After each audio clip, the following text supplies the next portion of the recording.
Hi friends, ready निकलते हैं।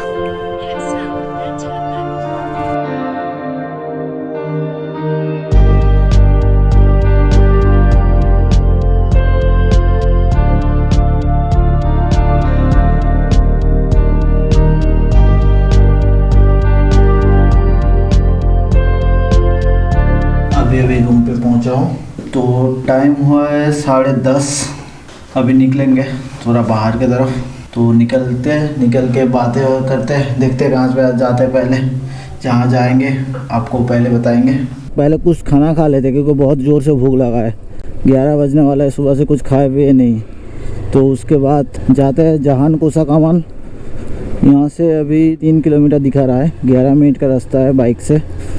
तो पहले देखते हैं, अगर कुछ खाने का ठीक ठाक सही से मिल जाए तो खाना खा लेंगे, नहीं तो सीधा वहीं पे पहुँचते हैं।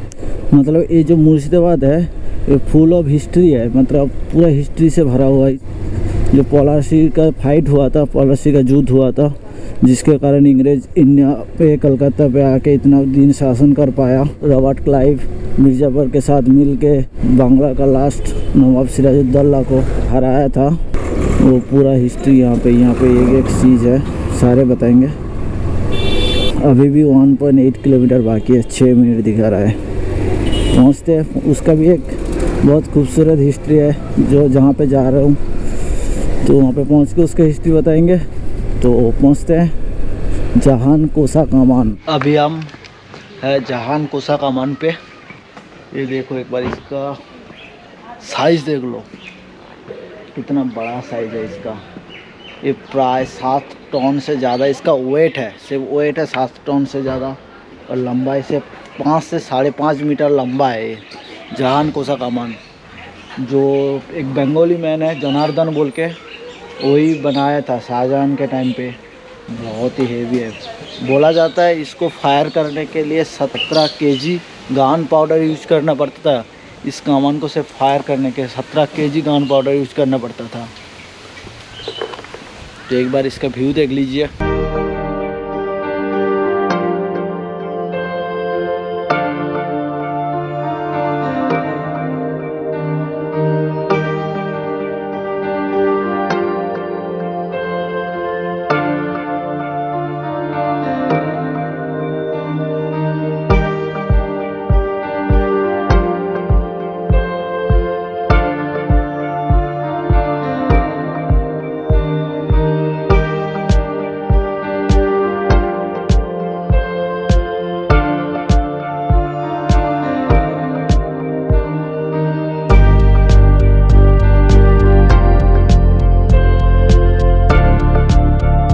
इस कमान की और एक खासियत है, और इस कमान को आप दोनों तरफ से मेज़र करोगे हाथ से तो इक्वल नहीं आएगा। अगर एक साइड से 13 हाथ आएगा, एक साइड से 12.5 हाथ आएगा। दोनों तरफ से कभी भी इसको इक्वली मेजरमेंट नहीं कर पाओगे।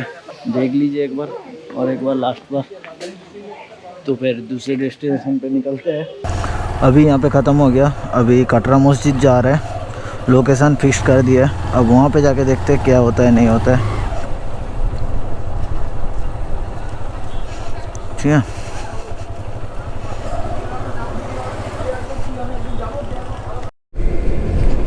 कटरा मस्जिद के पास हम लोग पहुंच चुके हैं। देख पा रहे हो कटरा मस्जिद। तो उससे पहले बाइक रखने की जगह रेडी करता हूँ। मिल गया।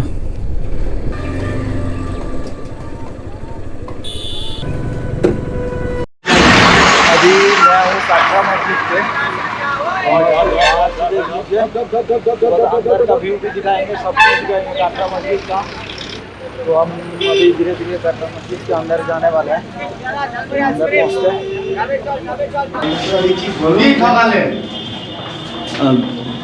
আসুন ঠকবেন না দাদা, আমরা বেকার ছেলে বেতন নেই না দাদা, বুঝতে তো পারছেন। আসুন তাহলে এখান থেকে বলবো সবাইকে ডেকে एंट्री कर चुका हूँ। जो नवाब मुर्शिद कुली खां है उसका टॉम है, मुझे जितना पता है। बाकी तो आप गूगल पे सर्च ही कर सकते हो क्या है नहीं है। मुझे जितना पता है उतना ही बताऊँगा कि ये नवाब मुर्शिद कुली खां का टॉम है। तो यहाँ पे अभी हम लोग एंट्री कर चुके हैं, तो दिखाते क्या है। उसका नाम जगत सेठ था। जगत सेठ मतलब उसके पास बेशुमार पैसा था, ब्लैक मनी, वाइट मनी, ये जो सब सुरंग देख रहे हो ना, वो सब से छुप छुपा के उसके घर तक जाने का रास्ता था। दूसरे बड़ा बड़ा बिजनेसमैन जो होता था उसके घर तक जाने का रास्ता था। ठीक है, ये जो जो जगत सेठ है वो उसके पास बहुत पैसा था, उसके बारे में बताएंगे। उसके घर जब जाएंगे उसके घर दिखाने के लिए तब उसके बारे में बताएंगे। तो जगत सेठ का जो घर जाने के लिए भी सुरंग हुआ था, मतलब जितना भी ब्लैक मनी इधर उधर करना है, कुछ भी करना है, उसके लिए वहाँ पे सुरंग वगैरह रहता था। अब राजा जब वो जो नवाब है, जो हम लोग राजा नहीं नवाब बोलते हैं, नवाब मुर्शिद कुली खान बंगाल का फर्स्ट नवाब, पहला नवाब है, वो मरने के बाद उसका टॉम कहाँ पे है, मतलब उसका समाधि कहाँ पे दिया गया है, वो एक बहुत इंटरेस्टिंग स्टोरी है। तो वो भी दिखाएंगे, उसका समाधि कहाँ पे दिया हुआ है, क्या हुआ है, नहीं है, वो सब भी बताएंगे आप लोगों को। अब चलते हैं नवाब मुर्शिद कुली खां का जो समाधि है वहीं पर चलते हैं, वहीं पे पहुंच के बाकी बात करेंगे। तो वहाँ पे पहुंचते हैं। तो और बाकी नवाब मुर्शिद कुली खां के बारे में अगर कुछ जानना है तो गूगल है, गूगल बाबा जिंदाबाद सर्च कर लेना, ठीक है।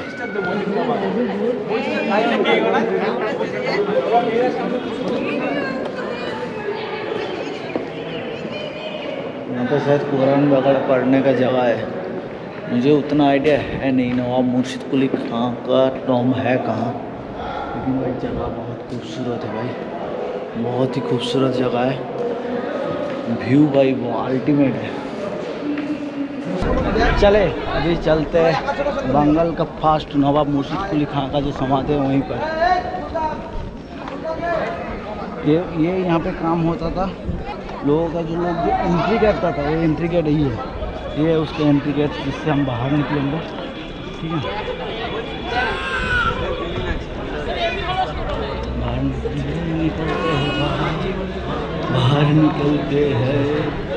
बाहर निकलने के बाद ये जो स्टेयर है आप लोगों को दिख रहा होगा, स्टेयर से जस्ट नीचे उतरो, नीचे उतर के ये स्टेयर दिख रहा है, जस्ट स्टेयर से नीचे उतर के ही उसका टॉम है, नवाब का टॉम। मतलब अगर कोई भी एक मिनट मतलब अगर कोई भी इसको देखने आए, इसको चढ़ने के लिए उसके समाधि के ऊपर होके चढ़ना पड़ता है। मतलब कोई भी इसके अंदर उसको चढ़ने के लिए उसके समाधि के ऊपर होके चढ़ना पड़ता है। वो भी क्योंकि वो इसलिए किया था क्योंकि उसको आखिर में ये लग रहा था कि वो बहुत लोगों के साथ बहुत गलती किया है। वो गलती सुधारने के लिए वो खुद से बोला था, मेरे मरने के बाद मेरे समाधि ऐसी जगह पे करो जो यहाँ पे कोई भी आए वो मेरे समाधि के ऊपर से होके आना चाहिए। उसी कारण उसके समाधि वहाँ पे किया गया है। नहीं तो सोचो किसका इतना ज़रूरत होगा एक नवाब का समाधि ऐसी जगह करने के लिए, जो उसके 300-400 साल पहले से उसके ऊपर से लोग गुजर रहा है। ये होता है बंगाल का नवाब। हाँ, जब ब्लड गर्म था तब किया होगा, लेकिन जाते जाते ऐसा कुछ कर दिया गया ना, उसके ऊपर गुस्सा भी नहीं हो पाओगे। भूख लग रही है यार।